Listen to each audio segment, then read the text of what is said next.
Development Bank of Nigeria (DBN) pushes for higher funding of MSMEs. Nigeria targets $6.82 billion global ginger market. Oil slides as renewed China COVID-19 curbs temper fuel demand outlook. Japanese stocks lead losses in Asia-Pacific markets Tuesday after Wall Street slipped overnight. This is Business Express on the network service of the Nigerian Television Authority, the NTA, and we are reaching you from Abuja, the nation's capital. I am Leah Katun Babatunde.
Well, we start by informing you that the Development Bank of Nigeria (DBN) has pledged to continue to work towards building the capacity of micro, small and medium-scale enterprises (MSMEs), eliminating the financing constraints faced by the sector and transforming them into instruments of positive and sustained change. Managing Director, Development Bank of Nigeria Tony Okpanachi, who stated this in Kano, noted that it is in line with its mandate of providing access to finance to small businesses in Nigeria, while emphasizing the importance of the MSMEs to the socio-economic development of the region and the country. Okpanachi noted that it has become imperative to pool resources together and channel collaborative efforts towards building the capacity of the MSMEs as a way to revitalize their operations to address the challenge of access to finance. These, he said, will guarantee growth and boost the economic potentials of the critical subsector. The African Development Bank, AFDB, wants Africa to fully unlock the existing potential of the agricultural sector through a structural transformation to become a major food supplier to meet food needs in the world. President of the bank, Dr. Akinwumi Adesina, while reacting to the impact of the Russia-Ukraine conflict in terms of food shortage on Africa, sees the crisis as an opportunity for Africa's transformation. Justin Bemui reports. The Ukraine-Russia war may seem afar off geographically from Africa, but in the actual sense, it has a direct impact on the African continent, as Africa depends largely on wheat and corn imports from the two warring countries. Reports have it that 41% of wheat supplied to Africa comes from Ukraine and Russia, just as 31% of corn supplied to Africa also comes from Ukraine. Relative reports imply that this year there would be no more 30 million metric tons of both wheat and corn coming from the warring countries, which analysts say could lead to a potential food crisis. Another implication from the report is that Africa will not be getting 2 million metric tons of fertilizer from these warring countries, which will in turn affect productivity on existing cultivated land in Africa. Opinions from experts suggest that these two factors may pose a threat to looming food crisis to Africa. So what has been Africa's response? We launched a $1.5 billion African emergency food production plan to help Africa to produce and compensate for what is not going to be getting from those countries. Now, these will allow Africa to produce 38 million metric tons of food. The African Development Bank president believes that Africa does not need bows in hands to beg for food. Rather, they need seeds in the ground to produce food for itself, citing that in the Russia-Ukraine crisis lies an opportunity for Africa. Africa has today 65%, David, of all the uncultivated arable land left to feed 9 billion people in the world by 2050. He suggests what Africa does with agriculture will determine the future of food in the world. The tanning industries in Nigeria, alongside the middlemen, have complained of low supply and availability of hides and skin amid high demands. In this report, Musa Aliu takes a look at the situation in some cities in northern parts of the country.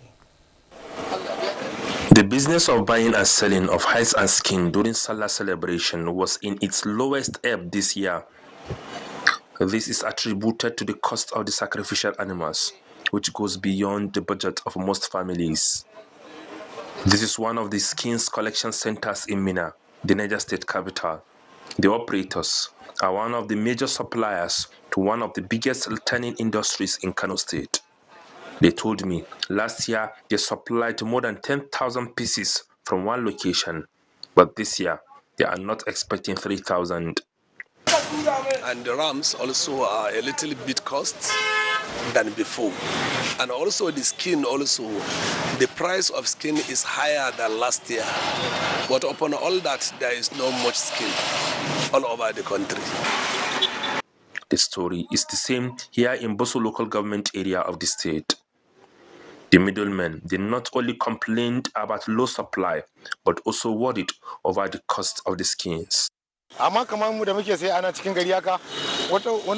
may run at loss because what we are expecting is not what we are getting, he says. Similar incidents were reported from Sokoto, Kebbi, Zamfara, and Kano states. However, in a telephone chat with Alhaji Tijani Garo, a major tanning operator in Kano State, he said it is too early to analyze low supply. As important as leather industry is to our national economy, it has been bedeviled with challenges leading to a declining contribution to the national GDP. Consequently, a steering committee comprising the relevant stakeholders from different ministries, departments, and agencies was set up and developed a strategic implementation plan. Recently, I had a chat with the Chairman Committee on Leather Policy in Abuja. He explained that major steps are being taken by the federal government to revitalize the industry. We want to ensure that we stop the exportation of anything leather from Nigeria, even fully finished leather. We want a situation whereby we only export products from leather. Investigation by NTA revealed that it was discovered that only about 30% of the animal skins turned into leather. 60% are consumed, while the remaining 10% are used as mud. Well, joining us from Minna to speak on the issues around the hides and skin is the State Chairman, Hides and Skin Merchant Association, Abdullahi Namina Sarkin Toure.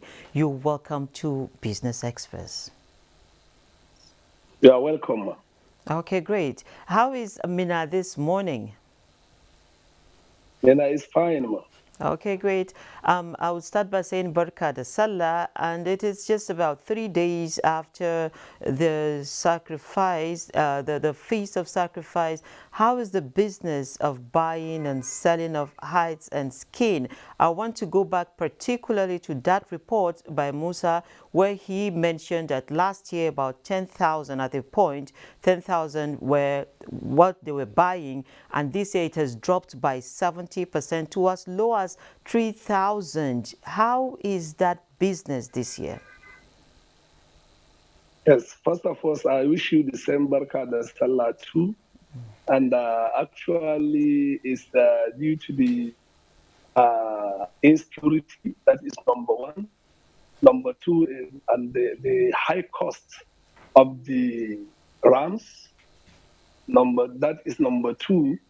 And also, in the previous years, you see some people used to make sacrifice, like politicians, and some big men that are opportune to do that, try to buy some rams and share to the needs, but actually this time nothing like that. So I think it's part of what brings the low skin of this year, because last year is more better than this year, by inshallah. So when we say the skins are low this year, what does that mean for the market like the one you run? Yes, the market is totally changed, because the price of the skin as of last year, this year is higher than last year. The price of the skin is higher than last year. And number of the skin also is totally low, as I told you. As of last year, in one of our branch, we have up to about 15,000, 10,000, 12,000. Some of those branches now, we couldn't have more than 3,000, 4,000. That is to show that actually the skin is not much as usual. So this situation now, how is it going to impact on the tanning industry, which is the tanning sector of that industry? How is it going to impact on it? No, it will be an impact to the tannery company, because if there is availability of the skin, that is how it will make an impact. But actually now the skin is not much, so it will be an impact. And also the tannery also are complaining about the cost of chemicals for processing. The chemicals that they used to buy at 500 naira before, it costs about 1,900 naira now. So if you check it, you discover that skin can cost up to 800 naira for processing each. And this issue also jam with the low, low, low, low, low,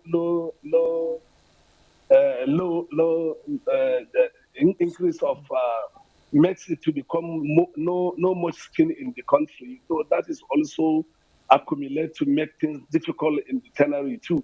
So how much And the did you cost get to of the tan skin last year? preserving chemicals. They say How much did you get to tan skin last year? at least 500, 450. But now it's become about 800 naira. So we're seeing about 30% increase. Yes, definitely, as a result of that chemical cost. Okay, so what is the And the salt also. and salt? Salt, yes. You know, we use salt for preserving it to avoid spoiling. Yes, a bag of salt as of last year, it was 3,000 something. Well, now it's about 6,500 naira per bag. Wow. Wow. So what is the arrangement people like you have with those in the tanning industry? Yes, actually, the arrangement, we have to go back and discuss with the tannery, because we have already spent a lot in terms of transporting our people all over the country to go and find and gather skin and bring it back. And all the reports we are getting from them that all over the country, the skin is not sufficient. So, and we have already made an expenses, so we have to come down and discuss with them to see how we can be able to resolve, because expenses have already occurred, and the availability of the skin is not there. And all what we spend we put it on the skin we bought, and we couldn't get it much.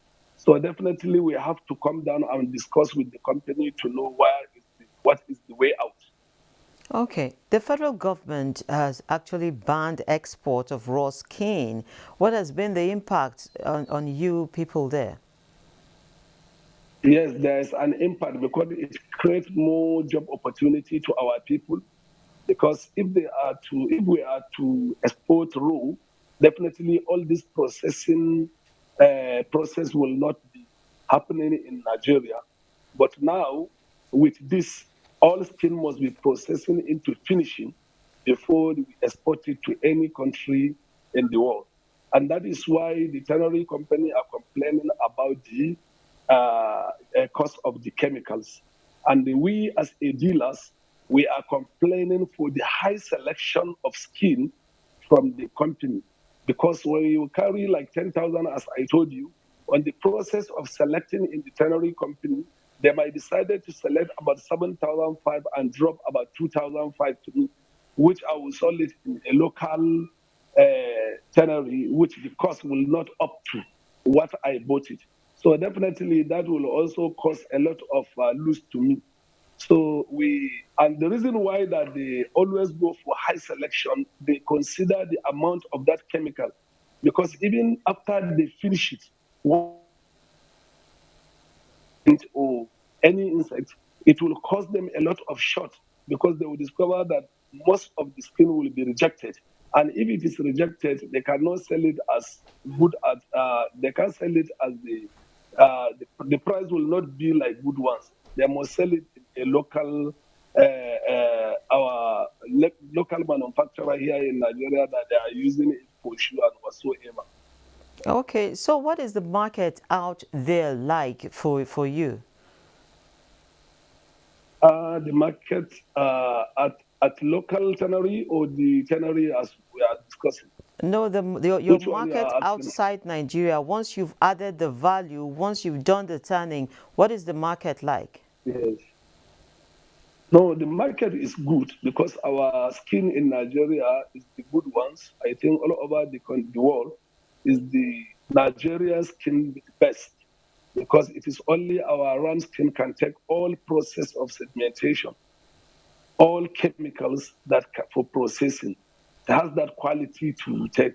It's not unlike other countries' animals that they can be able to pass through that process. So our market, we don't have problem in our market in the abroad. Okay, thank you, Amos. Thank you for joining us on Business Express this morning. I have been speaking, of course, from Mina with Abdullahi Namina Sarkin Ture. Nice to have you on the program, and wish you a wonderful day out there. Thank you. You are welcome. Thank you. Next is our Surviving COVID-19 series, as put together by Musa Abubakar.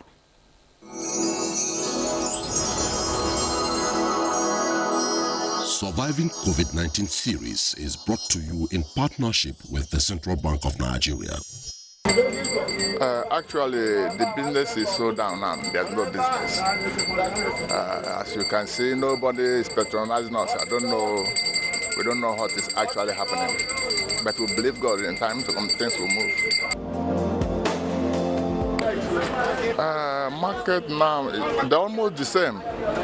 Because in COVID-19, nobody patronizes you. Just come and go. The same thing is happening now as well.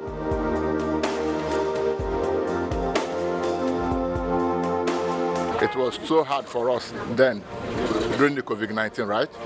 It was so hard for us. Yes, we use our service. At the end of the day, if you didn't say you have to go to bank and pick what you have for reserve to take care of your family. Know that all the people will know is through the bank. They will say you must bring collateral before they give you. If CBN can make it possible for us, we are very grateful. So you didn't know about it? We don't know about it.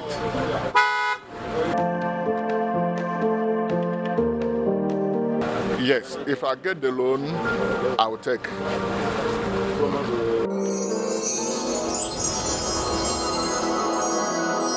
Surviving COVID-19 series is brought to you in partnership with the Central Bank of Nigeria.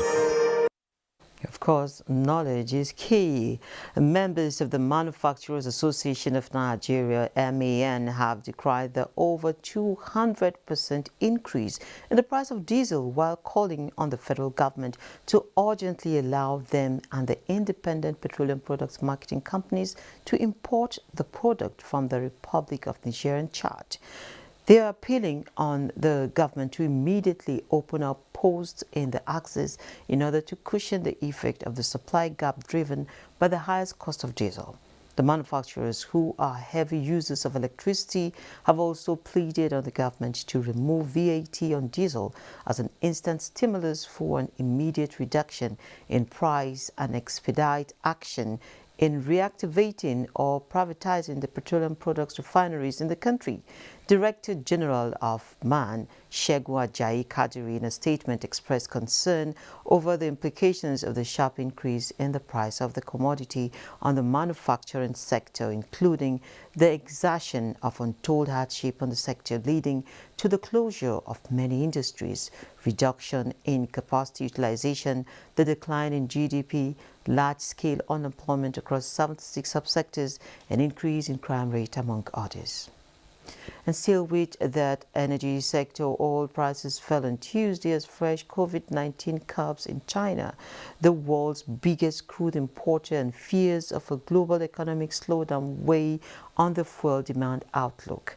Brent crude futures for September fell $1.47 to $105.63 a barrel, while U.S. West Texas Intermediate crude for August delivery was at $102.50 a barrel, down $1.59.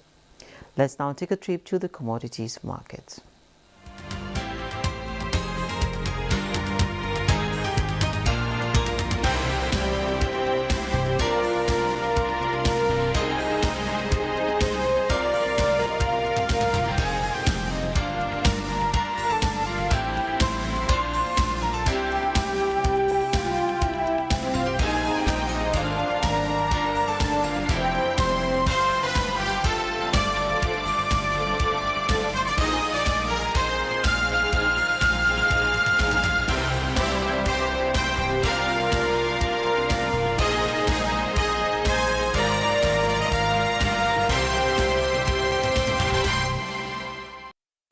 Nigeria ginger production has been on the rise as Global Ginger Market Report 2021 to 2027 exceeded $6.82 billion in 2020, as it is expected that the market will reach $8.46 billion.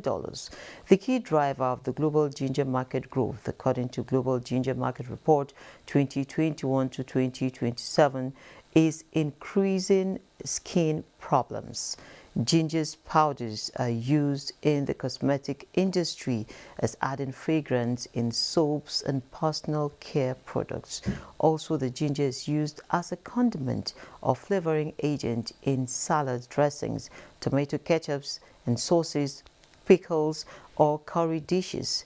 According to Statista, a German-based international business intelligence platform, Nigeria was the main producer of ginger in Africa as of 2020. The country produced over 734,000 metric tons. In the said year, the firm noted that Africa produced slightly over 856,000 metric tons of ginger in total. I would like to inform you that the Nigerian stock market is still in a holiday mood, but elsewhere, Japanese stocks led losses in Asia-Pacific markets on Tuesday after Wall Street slipped overnight. Bossity Abel reports. Tuesday is quiet on the data front for most global stocks, but investors will look ahead to the upcoming U.S. inflation report and China GDP report later this week. In Asia, the Nikkei 225 in Japan declined 1.77% to close at 26,336.66, while the Topix index fell 1.64% to 1,883.3%. Hong Kong's Hang Seng Index slipped 1.13%. European stocks opened lower on Tuesday as investors in the region also gear up for the latest U.S. inflation reading on Wednesday. U.S. stock futures fell in early trade as Wall Street looks ahead to what many expect will be the start of a volatile second quarter earnings season. Dow Jones Industrial Average futures slipped by 156 points or 0.5%. S&P 500 and Nasdaq 100 futures also dipped. Markets in Africa are also poised in anticipation of upcoming events on the global scene, while markets in Nigeria and a few other countries on the continent are closed for the public holiday. And this is where we end this episode of the program. Don't forget, you can access all previous episodes on YouTube on the NTA's channel. You can also communicate with us via our social media handles. Do join us again Wednesday at 3 p.m. for another package. And of course, by tomorrow, the holidays will be over and everybody will be back to business. On Business Express this morning, we wish every Nigerian out there traveling back to their destinations a wonderful journey back home. I'm Leah Kating Babatunde. Let's do this again tomorrow.